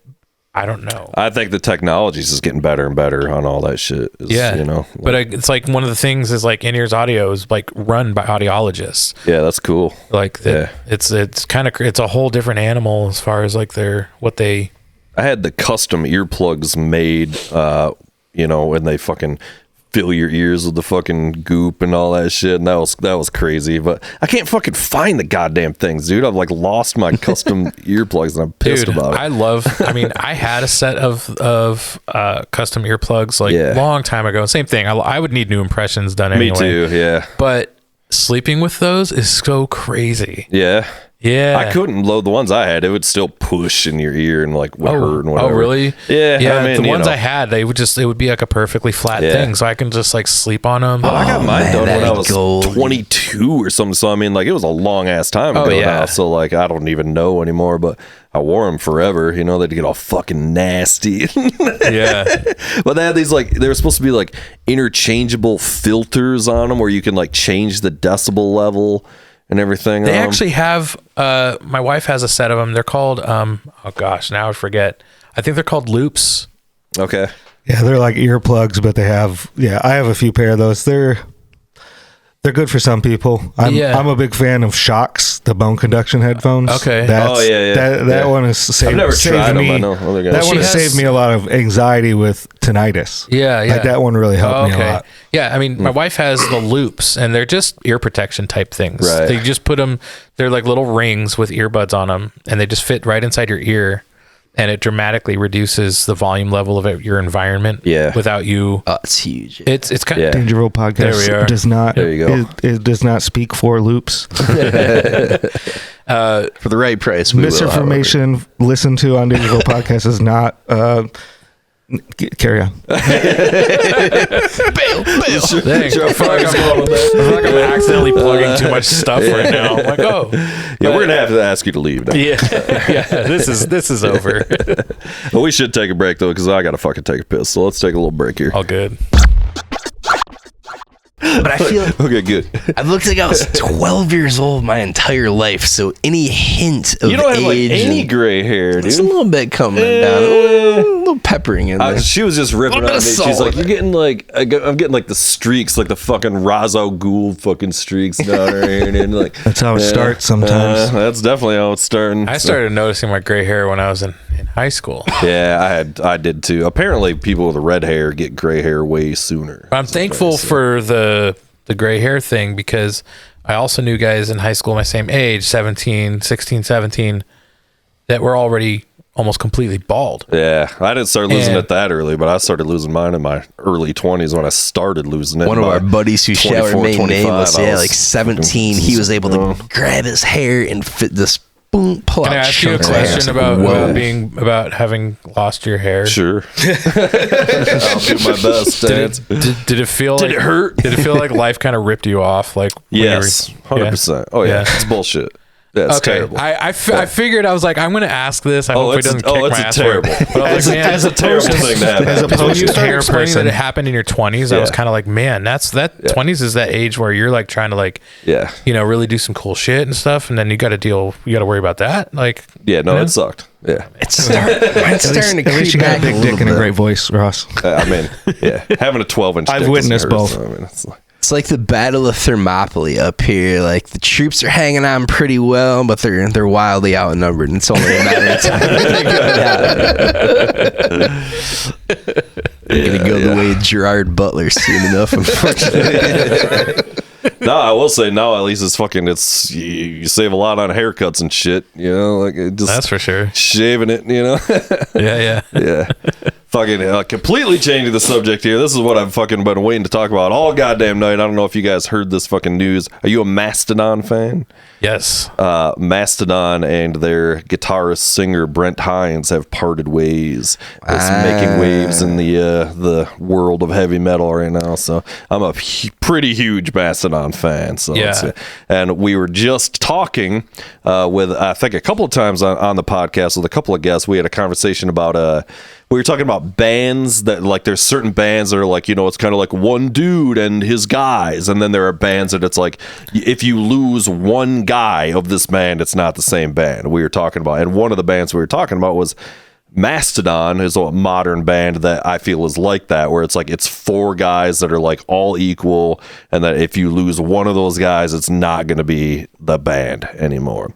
And they're that's the classic like Led Zeppelin and Tool and like bands like this that are kind of these kind of bands that are like all the guys are equally important. And we were trying to come up with modern examples of that, and Mastodon was one of them. So now it's like, damn, they just fucking lost one of the dudes. Jinx the whole damn thing. That's the power of this podcast, man. I know, yeah. What was the whole deal with this? Did you get the dirt on it? They didn't say. They just announced it today. So, and they kept it said in-house, a mutual decision, which it rarely is. But I mean, he's always been a little bit of the fucking wild boy in that band, a little bit. But I mean, he's also like that dude sings lead on like 50% of their shit. Like it's a lot, like a surprising amount. And he's also the lead guitarist, and like his lead guitar is like as crucial in that band. Like he's a very unique lead guitarist. Like it's like he's got the little bit of like almost country kind of chicken picking kind of thing happening in his lead guitar and shit. And like, I mean, obviously personalities, it's going to be what it's going to be if they can't continue, but it's like, that's a tough one to replace, Like, so what I'm hearing is Mastodon has gone extinct. Maybe they said they're continuing on. Well, we're gonna see Mastodon. I've seen Mastodon 10 times or more. I don't even know. I mean, are we now? Like, are we? Yeah, they said they're still fucking going. What is it? I know. So I don't know. Definitely shook the heavy metal world a little bit here today. I gotta wonder, like, what do people care if a band keeps going after losing like a member like that? You know what I mean? It depends on the member, I think. Yeah, right? Like it's fully dependent on that. I feel like some people out there right now are like, oh, well, they'll find someone else. And there's other people who are like, this band is done. I can't believe it. Linkin Park is a good example of this. Dude. I mean, we talked about that ad nauseum. Yeah, it was like crazy, right? It's like that band was more than just that guy, but he was also the lead singer. I mean, I always have been a huge fan of Chester's voice. Yeah, he's killer. Insane singing, and the band wrote songs for that band. They, right. Kill that shit. The band wrote songs for that dude's voice. Yeah, they absolutely knew what to write for that dude to sound his best. Well, and he was the genius. late addition to that band. Like he was the like they were already the thing. Right. But what I'm saying is like after they got so many albums under their belt, they knew exactly what to do to make their singer shine. Yeah. Now, so they have to have a girl sing it. No, because that guy's voice is so insane. It's like, well, and to that point though, I'm convinced that sure, Mastodon lost a key member of their band. Yeah. But if they're confident enough, they're going to find the right person to step in and do that, obviously. Yeah. And, you know, they're obviously the talented enough band. They're going to go write songs with that singer and be like, all right, here's what our band sounds like with this singer. Yeah. Everyone knows it's a different singer. Yeah. But what's really going to make it is the songwriting around it. You would think that, but sometimes it's just like a magic equation, man. You take one ingredient out of the gumbo. Like the thing that always sticks out in my mind because of how jarring it was, like stylistically, was we saw Coheed when they had the dude from Dillinger Escape playing kit, and it's like, this is not a good fit. You know what I mean? So like dudes sometimes are interchangeable, sometimes they're crucial and they're not, but even if it's an interchangeable piece, you still have to get the correct piece, right? You can't square peg round hole it. I'm not saying that like I'm not saying that they will move on from the sense that he wasn't what was the word you were using? It'll just be interchangeable. I'm not saying that any of these guys are interchangeable. What I'm saying is like, you know, just like what Linkin Park did, and I hope that's not a lousy comparison, but there's different eras of a band. For sure. That is the end of one era of Mastodon. And when that's the bitch of it, it's because like they're a band that has been all original members too. It's only ever been those four dudes. I mean, even Tool, who I think of as you cannot lose any of those guys. I mean, they obviously had a member change at one point, but it's like now, like if any one of those guys is removed from that equation, it's not Tool. But Mastodon, to your point, it could be an opportunity for like, oh, this next iteration is even more dope. Like maybe there's somebody that's I'm a big advocate of it, and because Norma Jean has had so many member changes. But Norma Jean still wants to keep going. We even did a show last year where like 3 out of the 4 original members that were in the band came up on stage with us. Right. And it was insane. It was amazing. So do you feel like sorry, go ahead. No, yeah. What are you going to ask? Do you feel like it's easier to replace a piece to the puzzle early on, like when you're younger as a band, or after you're more established, right? Because like, yes, probably talent's progressing. You're, everybody's at the top of their game, etc. So maybe you can swap somebody out more easily. But it's also so many more at bats you've had with that person, and it's so cohesive of a unit. You know what I mean? So yes, I know exactly what you mean. What I'll say is that I first joined with Norma Jean in 2010, and I stayed for a few years. Then I departed and did some other stuff. And in that time, I came back to fill in on Norma Jean tours. Sometimes, or I went to what was it? I went to a studio recording where they ended up being like, "Hey, like, you want to come back to the band?" Right. And I was like, "Yes, I do." The stars aligned. I was in a different place in life where I was able to be like, "Oh, if I could go back to Norma Jean, I would." And magically, they were in a position where they were like into existence, dude. Pretty much, yeah. Much how you willed Mastodon guy out of existence by proxy of the conversation last week. Yeah. So what I'm saying is like, I came back to Norma Jean after they'd had 2 different drummers. In my absence, they had 2 different drummers. They had like 3 or 4 different guitar players, 2 different bass players, you know. There's crazy member changes all over the place. But one of the things that was always constant that I see now is that we always find the good hang, you know? Yeah. But also, you know, that person has to believe in this music, what we're writing. Sure. And because if you don't believe in it, you're not going to write it, you know? But then also too, there's not going to be, you know, sometimes there's they've had iterations of Norma Jean where everyone is collectively writing, and sometimes there's been iterations where it was just me and Corey and one other guitar player, just because circumstantially this happened or that happened. Pandemic was one of the examples of that. You know, when you rejoined, did you feel like did you just pick up right where you left off, or did you kind of have to like reacclimate yourself to some degree? I felt like when I came back that suddenly anything that might not have made sense with Norma Jean to me before made a lot of sense. And I say that from a musical standpoint because I helped them write a record called Wrongdoers. And when I left to pursue some other opportunities, Corey and I always stayed in touch. The singer, we'd always stay in touch. We'd talk on the phone every now and then, just stay in touch. You know, we're still buds. You know, he's one of my best friends. And so we would always just stay in contact. And even when I wasn't in the band anymore, he would still come out to California for this reason or that reason. And he'd make sure he'd carve out some time for us to get together and hang out. And one of the things I opened up to him about was, man, I felt like when we were writing Wrongdoers, I just did not understand what you guys were trying to do. And I felt like I honestly felt like you should have found somebody different. I did not feel like I fit in at all. And he kind of felt bad about that at first. He was like, dude, there's no way. Like, I thought he goes, I just want you to know, like, you're one of the best drummers I've ever been able to play with. And it's awesome. You know, he goes, you absolutely would have fit in there, you know? But when I came back in 2019, we were doing an album called All Hail. And suddenly all those little intricacies that I felt like I struggled with back in 2012 I was just absorbing it so fast and so hard and like with precision. And I was just like, I understand what's happening here and here and doing this and this. I was just like, suddenly I just felt like I clicked.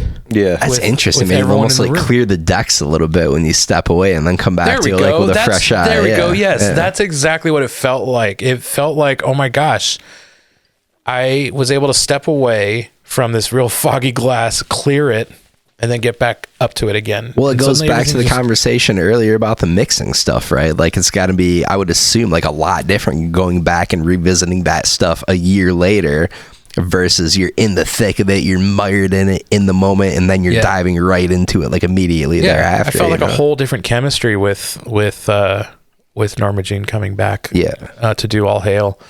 And then that energy, you know, was even further amplified because of the circumstances of All Hail. I wasn't there for the writing process. So I had to get in there and just learn the stuff that was about to be recorded, which was even crazier. Yeah.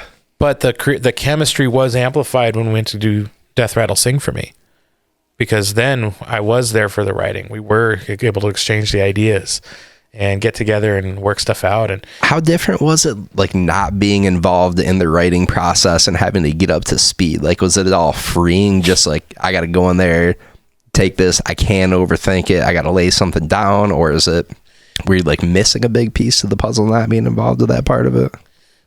It was kind of like the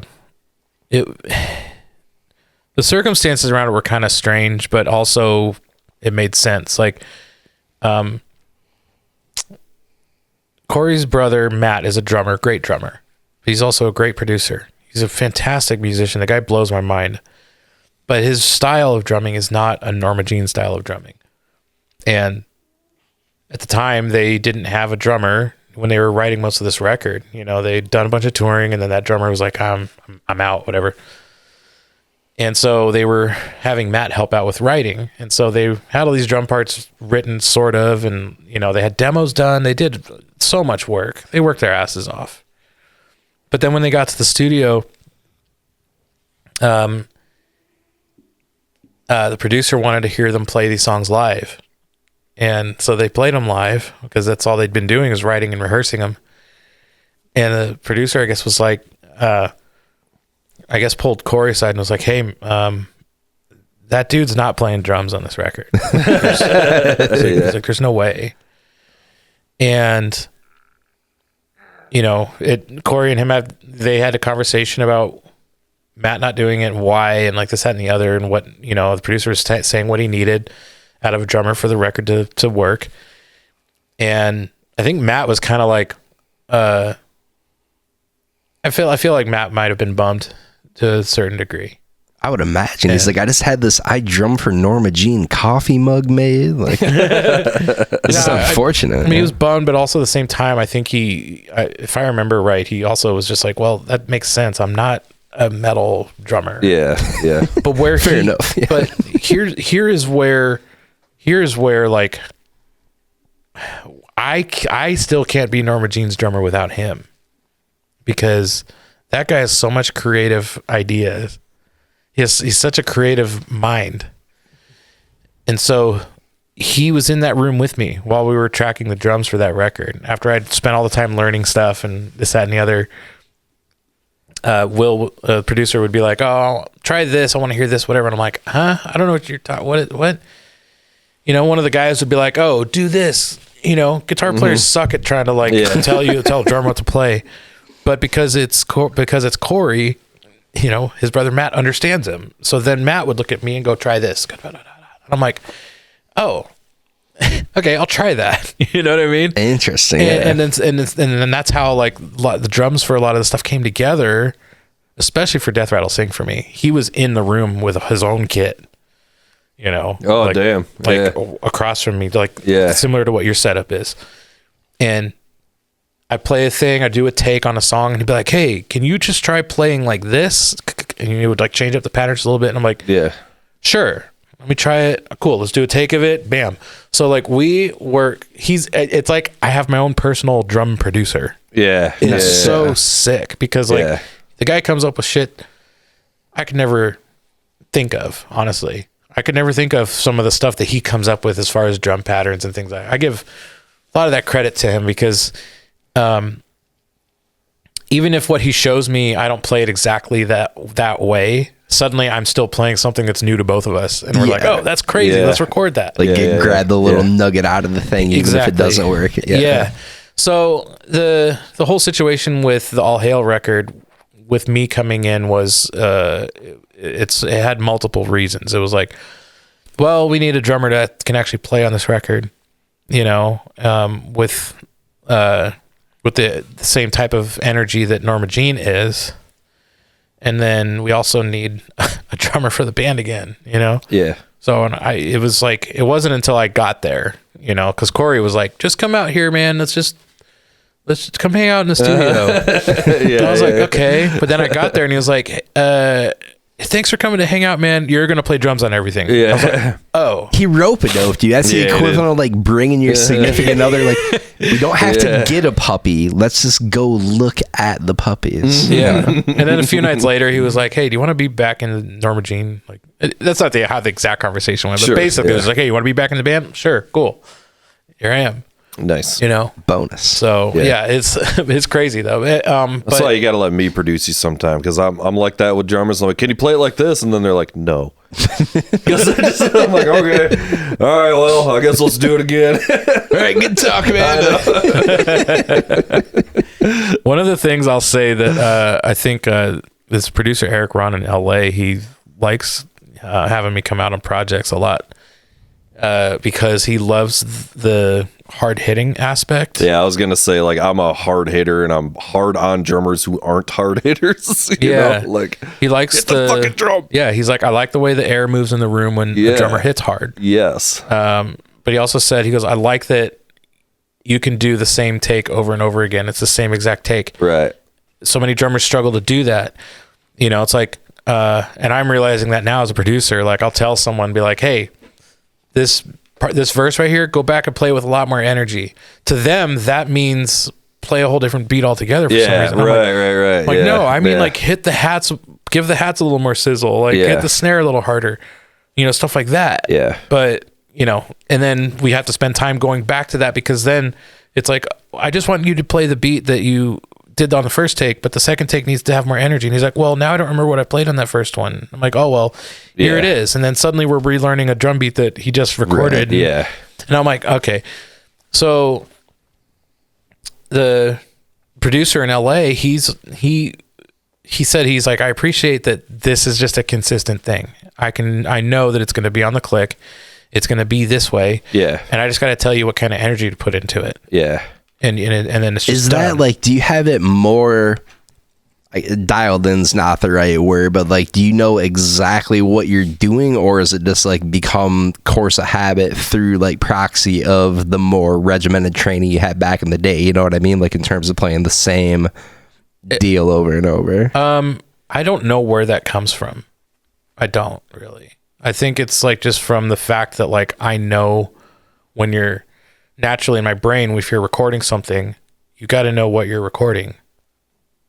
You know what I mean? Yeah. Like, that makes sense. so like the drum beat for a verse is always that drum beat. It doesn't matter like if it's take 1 or take 20. But I like to ad lib fills, and I like drummers that it's kind of like there's a little bit of a looseness of I know a fill's going to be like kind of like this, but it might be slightly different from time to time because they're fills. But I also like, but it's like it's going to be that. But then I like to be able to like do more or less. It's like a dial, you know? And I also like, but that's the thing with other drummers is I'm like, can you do like, give me some other options and fills, because then you can comb through and pick the best fills. Like, I like that. And some drummers are like, I can't, everything is completely locked. This is what it's going to be. I need you to do that same thing, but just like better. That's the other thing is like Eric and I can change things on the spot without sweating bullets over it. Yeah. And I realized too that talking with other producers, they were like, man, that is something that I miss having when I'm recording a band. Yeah. Is you tell a drummer, hey, I changed that fill. And then the drummer just looks at you like a deer in the headlights. Yeah. And I'm just like, dude, it's a fill. Just do a different fill. Yeah. Like, it's not that fucking hard. It's still 1, 2, 3, 4. Yes, thank you. But that's what I'm saying is it's just like, you know, or like, go for something more complicated this time, or dial it back and just do something big and stupid. Or like, I like it. Speaking of Mastodon, they talk about that on the behind the scenes in their records. He's like, I do all these takes of the songs, and like, then we got all these different things we can comb through, and they can edit in the best fills and all this kind of stuff. And, you know, Mike Portnoy is famous for that, and all these great guys. Like, I don't know exactly what it's going to be. You know, there's going to be some room for spontaneity there, but it's still going to be to the click track and going to be like good. I mean, you might fuck up or whatever, but like, I don't know, like that to me is always like, what do you mean you can't ad lib some fills? Like, dude, like, come on, man. Like, you know, like it takes time, you know, but like that's part of jogging your creative brain as a musician. Like you're a creator, create. Yeah. And I mean, I have a session coming up next week for that same producer I told you about in LA. Mm-hmm. I'm doing it remotely. And he's not sure how to approach the remote thing. This is his first time. Yeah. Trying to be like, oh, I'm going to have a remote session drummer. This is kind of crazy. But he was like, let's try it this way. The band has a demo. You play the demo. Do a whole solid take of the demo as is. Yep. Go back and do another take, changing up little things that you would want to hear in the drum kit. Yep. And give us that take also. Then a third take, go ham. Yeah, that's exactly what I do. Yep. And then that way they know exactly where they want to pick and pull things from when they put the final take together. And I'm like, that is actually genius. Yep. And I'm probably going to start doing that from now on with all of my clients. That's exactly what I do. And there's always like, okay, we got it. Now I'm like, now I want you to go nuts. You know, and something magical might happen here that we can use. Dude, the struggle is real with getting drummers to do that though, because suddenly they're just like, they freeze up or something. Just go ham, and so they're like, okay, and then it's the same take. I know. It's like, I know. With a little more double kick in it or something. But, yeah. You know, it's like I don't know. Like I always want to try and challenge drummers. You know, that I'm recording. I always want to try and challenge them. Me too. And I will say this, like there's a dude, I've kicked his ass a little bit with tracking before. And we, unfortunately, because of random studio bullshit, had to scrap 2 of the songs that we had tracked. And then like all these months went by where I was on the road. They actually were writing more stuff, and they come back and they're ready to do an EP. And I'm like, let's start this over completely, start fresh from scratch. That dude took all the stuff, all the hardship, all of the me hitting stop, make him do it again thing from the first time, and applied it to his practicing. And he got like everything right down to him playing and staying on a click. Yeah. I was like, this is crazy. I he laughs in the studio because I'm like, I need you to hit that snare harder, man. Like, I need you to hit it harder because something I was taught in school, the high school band thing. Our drum instructor, he always talked about playing through the drum. Yeah, it's this feeling that you have when you're like, when that energy is coming from here down onto the drum head, and you want to be able to like combine the use of your wrist and arm with that pull that your fingers right. So you've taught all these same things that I've bitched at fucking guys, argued with guys on the podcast about technique on your back fingers and all this shit. You know? Because like I would sit there holding a marching snare on my shoulder, and like I'd be hitting like as hard as I could, and he would come up and start doing the same thing, but except now my drum is like moving all crazy, and I'm like, oh my gosh, it's wild. Yeah. And for him, it's so effortless. Yeah. But then I understood that then later as I got older with the whole snare recording in the studio. Yep. So I would tell Homeboy when he's tracking drums, I'm like, dude, I need you to hit the snare harder.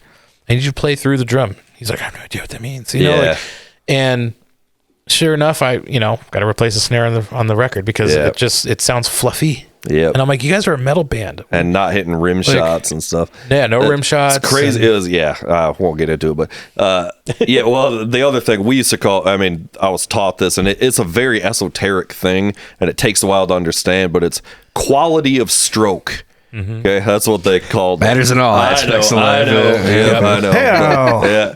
But it's a vague.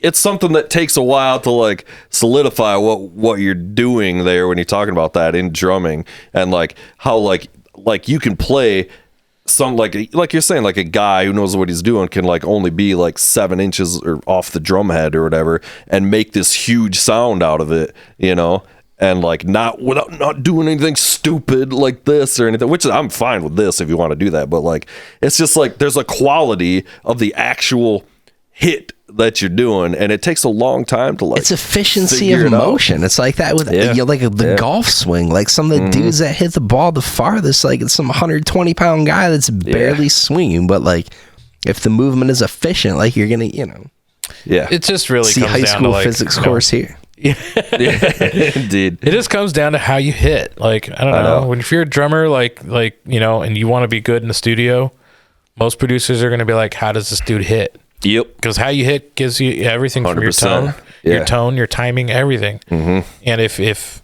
I've seen some guys where they've got a real lazy swing to their playing, but they're like trying to play in a metal band. I'm like, dude, go join a jazz group. Right. You know what I mean? Like, do you feel like, is it easier as a drummer trying to coach drummers, so to speak, when you're doing the mixing and producing and stuff? Sure, yeah. Or, I was wondering, like, you would think so because there's like a commonality in language and stuff, but also it's like if you're ingrained in your style and this guy's doing this other thing, like to the point earlier of not being able to play a different fill or whatever, is it just like the dude I told you that I want to hit the snare harder, like that guy has made leaps and bounds in his drumming, like because of us having worked together in the past.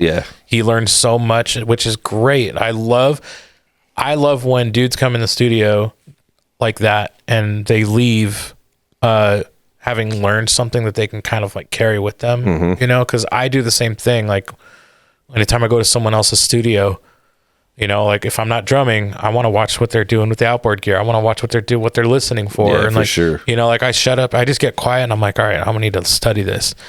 He did that. He was like, man, like I want to learn all this stuff from you. And like, I'm thankful for whatever. And I'm like, dude, I'm just happy that you could learn something from this, because it wasn't my intention to do that. My intention was to get solid drumming out of your recording. And you know, so I even know the next time that this band goes to do a record, he's going to be even better than that, because he's one of those eager dudes that wants to get better. For sure. Yeah, that's killer. I know one of my big problems is this is a very common problem with drummers is I rush my fills, you know, so like, and especially when ad-libbing, because they're not practiced necessarily. So, and it's not like egregious or anything, but I know that that's a problem that I have. Not quite my tempo. Yeah, like literally, you know, everything's like rock solid, and then I come to the fill and I blast something off, and I'm like, yeah, and then it's like, well, I'm not on the click track anymore. You know, like, I mean, I tend to lag fills, I think. Because I always notice when I edit, like when I edit myself, it's kind of crazy. I'm like, oh, like it's a very easy job, you know. And I try not to even touch the fills because like fills could be just very natural sounding, but if, like I know I drag fills, so like I'll try to just nudge the entire fill rather than just note for note. For sure. Like I'll nudge the whole thing just to kind of feel like, oh, you know, it started one way and ended another, and I don't want that. But like in a live environment, off if you're not playing to a click track, but if it was just like a bunch of dudes playing, like it wouldn't be like noticeable, and it actually would be like what kind of adds excitement, you know, and like everybody would hit on that downbeat, or like the Dave Grohl's famous for the slightly late downbeat on the next phrase. There's like that little space between his fill and the downbeat, and that's what gives it that perfect imperfections. Extra, kind of. But like, playing to a click track, I'm always like, you know, fuck, I rust that. Well, I mean, we even do like with Norma Jean, like when we're recording a song in the studio, we play through the song with no click. Then a click gets mapped to what was played. Oh, okay. So then that way, anything where we want to do intentionally slow down or even not intentionally, you know, naturally the music just moves that way. Yeah. So then the click gets mapped to that. Then, you know, the guitar guys leave the room. I sit down on the kit. Then I play that song again with that click, and it's the weirdest feeling. Because, I don't know that I'd like that. I've always like it's got to be like one tempo. Well, no. What I mean is like it feels like one tempo. Huh. Your body literally moves the same way a second time. Interesting. Yeah. Same way a second time. Wow. So you're burying this click that is far from perfect. And it's funny because like musicians, especially drummers, they'll message us sometimes like, did you guys record this album to a click? Because I'm trying to do a cover and I can't figure it out. And it's like, because honestly, even though I'm a producer who uses tempos for everything, one tempo songs are not my thing. Not for Norma Jean, not for me. Even with bands I try to record now, I'm kind of that way. Yeah, even with bands I record with now, like they're so set on having single tempo stuff. I'm like, all right, fine, I'll deal with that.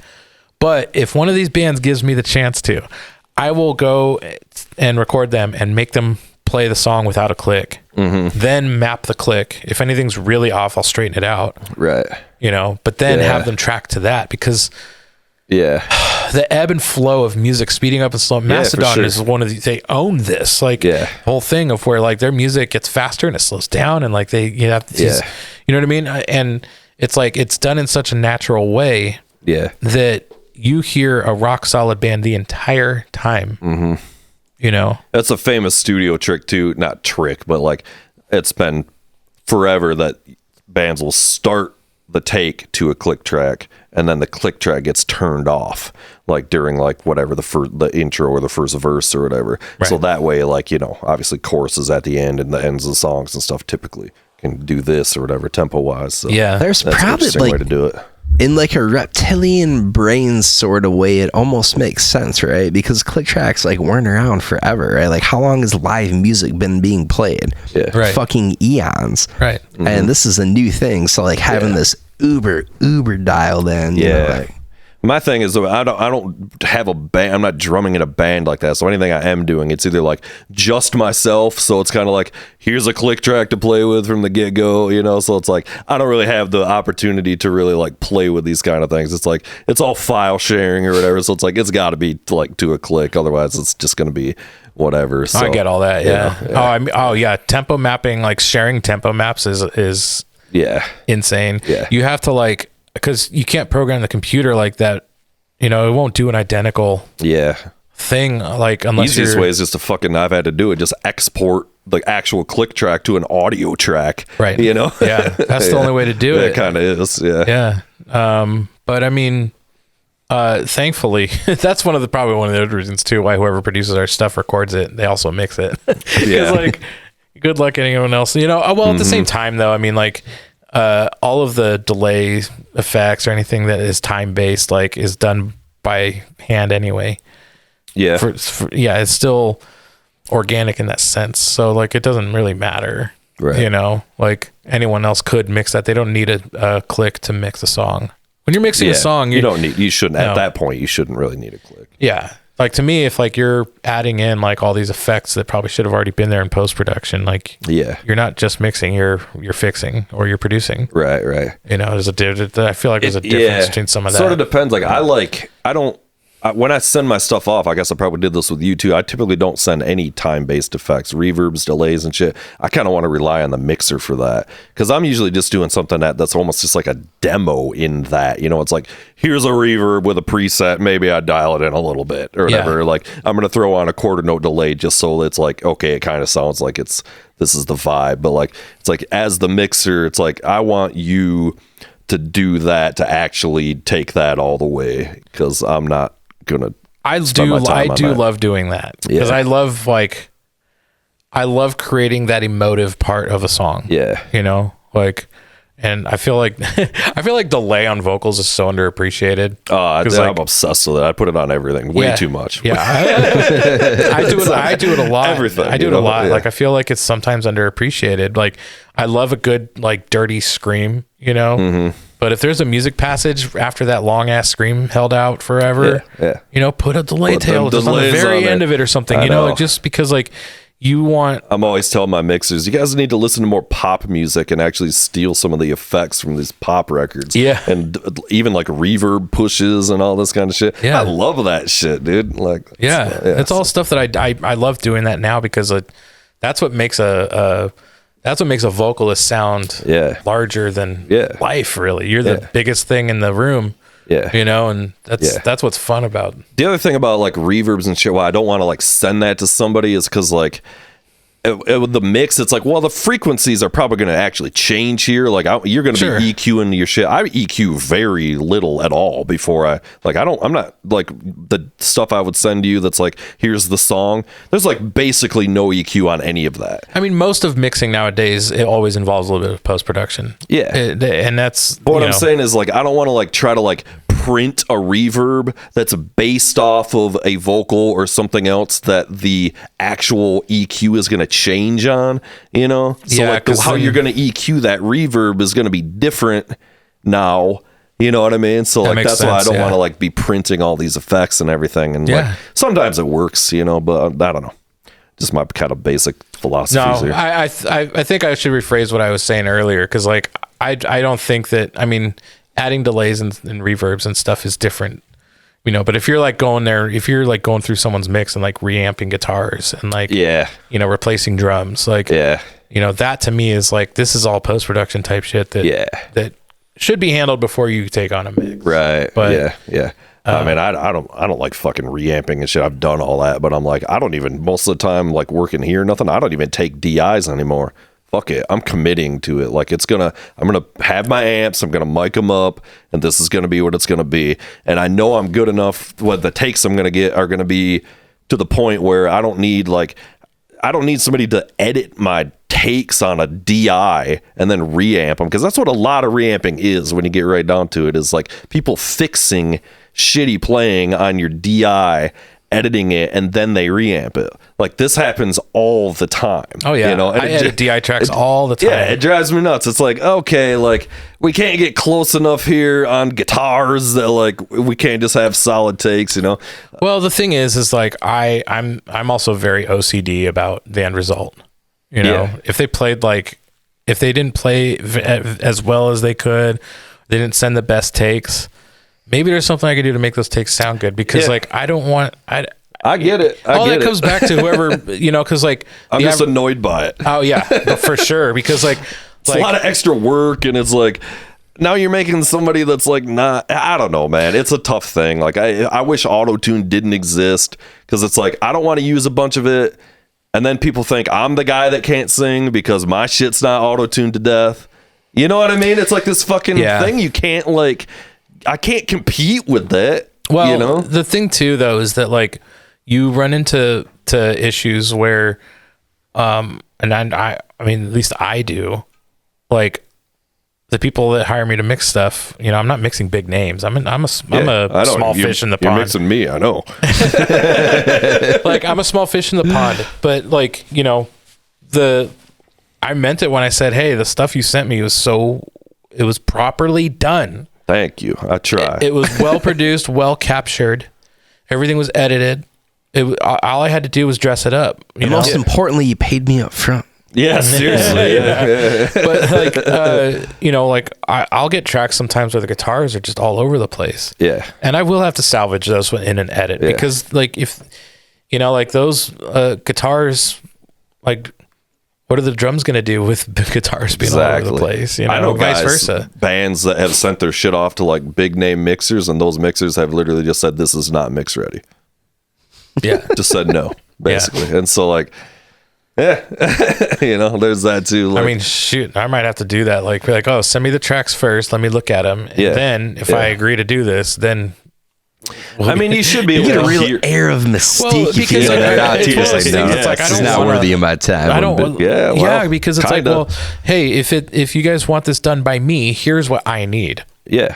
100%, dude. Or if you guys can't do that, here's what I need on the compensation side to take care of these problems exactly before getting to it's the like mix. what you're asking for, the scope of this, for me to make this sound like the end result that I'm happy with, at least to a point, is like it's going to take so much more work. Am I remodeling your room, or am I building you into a whole new home, basically? Yeah. I was just watching a studio. I watch a lot of studio tours on YouTube, and whatever. And like this one guy, he was like, yeah, I'll make you sound good. You just got to pay me. It was like basically that's what he was saying. He's like, yeah, let's go. Just come with the money, and I'll make you sound great. I'll fucking make you guys killer. It's wild because like we as musicians, like it's always been my dream to make this a career thing. Mm-hmm. And I'm very fortunate to be able to have the band and now the studio work. I'm very fortunate to have these opportunities. But it is crazy because I've come across artists where they're like, man, it's wild where you're at in your career because like I imagine everything is so money based, and how do you keep up with the art side of it still? Mm-hmm. Because it's like, oh, you don't do anything at your desk unless someone's paying you to do it, or you don't go out on a tour unless you're being paid to do it. You don't go to a rehearsal unless there's money at the end of that month. You're like, have you seen the buffet at the Norwegian cruise line? It's all good. but it's like, man, like it's kind of a crazy perspective. Some of these artists are like, well, I'm not a paid musician, but it does seem very what's the word, capitalistic. Yeah. Like you're sort of forced into that if this is all you dedicate your time to, because then you do have to start thinking about, well, you I put all this time into this, so exactly. You got to eat. Yeah, and so it's like, well, and the only reason I'm bringing it up is because like it's again, it's like, sure, I do this for a living. Norma Jean does this for a living. I would not go start a new band tomorrow if Norma Jean ended. I don't have the time. Mm-hmm. I just don't have the time for that. Yeah. Anyone in a band knows it takes years to maybe get something going off the ground. Yeah. And it's like, that's a lot to just start over. Yeah, for sure. Right. For sure. Yeah, that's why that's all I do now is it's all file sharing and stuff. And that's how Long After Midnight came into existence. It's just me and Mike, just like, hey, you want to do something on this? Okay. It's a fantastic project, though. To me, it's a fantastic project. Thanks, man. I'm very happy about this record, and I'm excited that it's about done at sort of kind of here, and we're going to be actually putting something else, because we've done other stuff. Obviously this is not our first go around, even with this project, but this was taken it was definitely taken up a notch in the just the amount of time we put into it, really, at the end of the day, because again, it's just us fucking around. Like it shows, because it's a lot of tracks to mix, which I was like, this is awesome though, because when those things all gel together. Well, I tend to have a lot of actual tracks that could potentially all be on one track, but I like my guitars will a lot of time be like, here's just the verse, so it like looking at it on a mixer, it's like, but it's actually like, here's the verse guitars, here's the chorus guitar, so it could be like, but at the end of the day, arrangement. Yeah, well, and exactly. The better you arrange, the better the mix. And because I'm lazy mixing wise too, that way I can just have my verses set at this level, my choruses. I'm not trying to write automation at that stage. I was just gonna say so the automation part. I'm like, automation is a whole other thing. I don't mind doing it. Yeah, but like, I'm lazy. If I do the arranging part first, then I don't have. You don't really have to. 100 lanes of automation. I have maybe 10, 15 of them. Or you might want to push a verse a little bit or something, but it's like on your aux track instead of being like, oh, I gotta like, do all this. I'm like, no, I'm just gonna like have everything on separate tracks and just leave my faders sitting there, like, everything's just totally static when I send it off. Right. Like some of my mixes, I have like, I don't know, a dozen automation moves instead of 50, but instead of 50 tracks, I have 70 exactly. or 80, like, but it's just because it's like, I like to just set it and forget it if it's one of these things. Me too, man. I'm not afraid to use new tracks. That way the automation too is a lot more artistic. It's not just not just rudimentary volume here, here. Yep. Then you can start doing the weird with double takes. You can move faders up and down like this in the speakers, and it just animate the music. You can focus your automation stuff on animating the music. Right. And that's exactly. Well, dude, I know you got to get going. I know we can't keep you here all night. I'll probably sit here and talk about shoot the shit about fucking mixing till the end of time.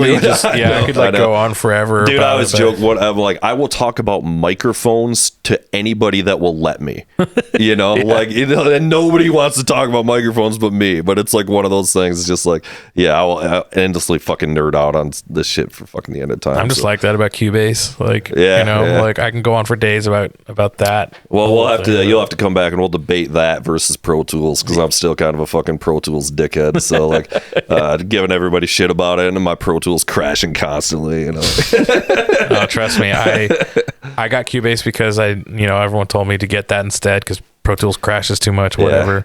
But then just today I had 3 crashes. Yeah, I've never had Cubase crash, but it crashed 3 times in a week. I'm like, what is this? I've used it. It's all right. Studio One, it's all right. I'm just a Pro Tools boy at the end of the day. So soak it in a little bit. It's the industry standard, people. You want to be a professional, you get Pro Tools. Hey, sponsored by Pro Tools. Listen here. Hans Zimmer uses Cubase. Indeed, you can too. I think we're doing okay. Yeah. Trump card. If people want to get a hold of you, though, you want mix work done by this guy or session drumming, what's the spot? You got a email or website or Insta, or how can people get a hold of you? Just find me on Instagram, Matt Beats. Instagram. All right, one more time because I was talking over you. Matt Beats. Matt Beats. Okay. 3 E's TZ. There you go. All right, nice. I'll try to put a little link there if anybody wants to get a hold of me. Ironically, I've also got a Matt's Beats page on Instagram, but very different content style. Matt's Beats on OnlyFans. No, my OnlyFans would be called Matt's Feats. That's this fucking podcast, dude. So. All right, man. Well, I'm fucking psyched that we finally got to do this. Here we go. We got you. Yeah, look at you, handsome bastard. You fucking leather jacket. Hell yeah, man. So we'll definitely do this again, and I'm excited that we know each other. I'm excited to be friends. I'm excited that you do great work and we can work on things together here. So likewise. I appreciate you guys, and this was fun. Definitely. Thanks for coming out, brother. Appreciate it. For sure. All right, let's wrap it up. Peace, everybody. Peace. Later.